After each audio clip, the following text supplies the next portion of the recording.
नमस्कार माझ्या शेतकरी मित्रांनो, मी शेखर भडसावळे सगुणा बागेमधून तुमच्याशी संवाद साधतोय।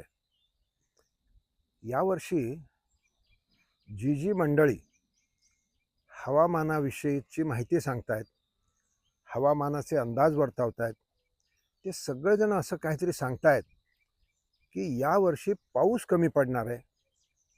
जो पाऊस पडणार आहे तो व्यवस्थित विभागलेला नसेल, मध्येच जास्त पडेल, मध्येच दुष्काळ, परत जास्त पडेल, परत दुष्काळ, म्हणजे दडी देईल।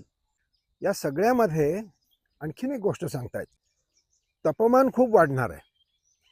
आत्ताच बघा, सकाळचे 8:30 पावणे 9 वाजलेत आणि गरम होत आहे, घाम येतोय। यावर्षी तापमान वाढ म्हणजे उष्णता जास्त जाणवेल, हा पण दुसरा मुद्दा आहे। आपल्याला आणखीन एक मोठा महत्त्वाचा एक धोकादायक इशारा आपल्याला मिळतोय, ते म्हणजे खताचा तुटवडा पण यावर्षी जाणवणार आहे। खतं महाग होतील किंवा ती पुरेशी मिळणार नाही। तर हे सगळे जे प्रश्न आहेत, हे सगळे प्रश्न मंडळी शेतकऱ्यांच्यासाठी फार छान बातमी नाही आहे। परंतु जे SRTचे शेतकरी आहेत त्यांना मात्र ह्याच्याविषयी कोणतीही चिंता नाही। कारण असं आहे की SRT सगुणा रिजनरेटिव्ह तंत्र, हे सगुणा रिजनरेटिव्ह तंत्र जे आहे ते हवामान बदलाला अनुकूल आहे। म्हणजे कितीही हवामान बदल झाला तरी शेतकऱ्याची अनुकूलता, अन्न निर्मिती, पिकवण्याची जी अनुकूलता आहे ती आपली कमी होणार नाही। आपल्या एका छत्रपती संभाजीनगरच्या शेतकऱ्यांनी सांगितलं, इकडे एक 15 दिवसापूर्वीची गोष्ट आहे, इकडे म्हणे पेट्रोल पंपावर डिझेल मिळवण्यासाठी रांगा लागल्या शेतकऱ्यांच्या, रात्री 10:30-11 वाजेपर्यंत। तर कारण काय, तर म्हणे ट्रॅक्टरवाला येईल पण त्याच्याकडे डिझेल नसेल तर तो काय आपली जमीन काम करून देऊ शकत नाही। पण जर माझ्याकडे डिझेल असेल तर ट्रॅक्टरवाला येऊन डिझेल पण घेईल, पैसे पण घेईल, पण माझं काम करून देईल। SRTच्या शेतकऱ्यांना ह्या कोणत्याच प्रकारची चिंता नाही।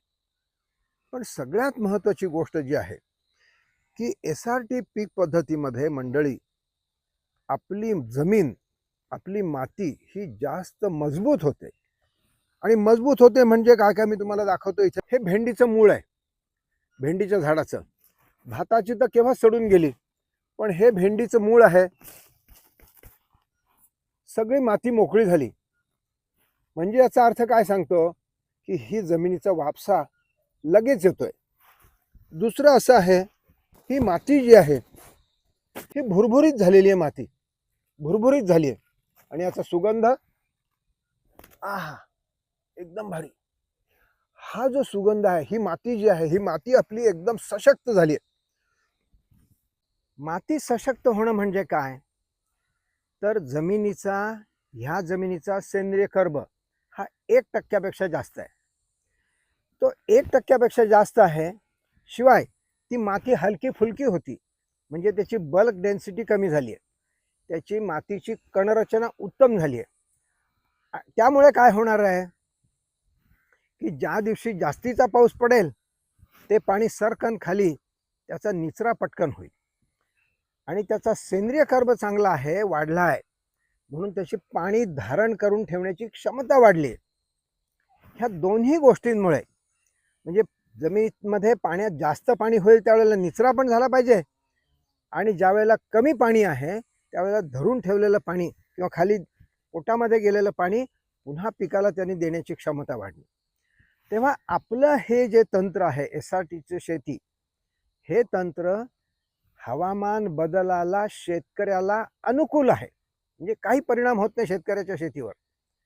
परंतु जे आता नवीन ज्यांनी स्वीकारलं SRT पीक पद्धत त्यांचा फायदा होईलच, पण तो लगेच ह्याच वर्षी होईल मला माहिती नाही, परंतु 1-2 वर्षांनी मात्र नक्की होणार।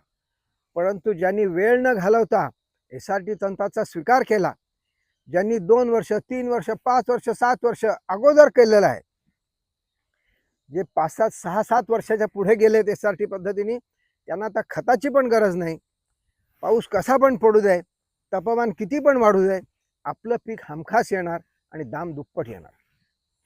म्हणून SRT तंत्राचा तुम्ही लवकरात लवकर स्वीकार करा. वेळ वाया घालवू नका.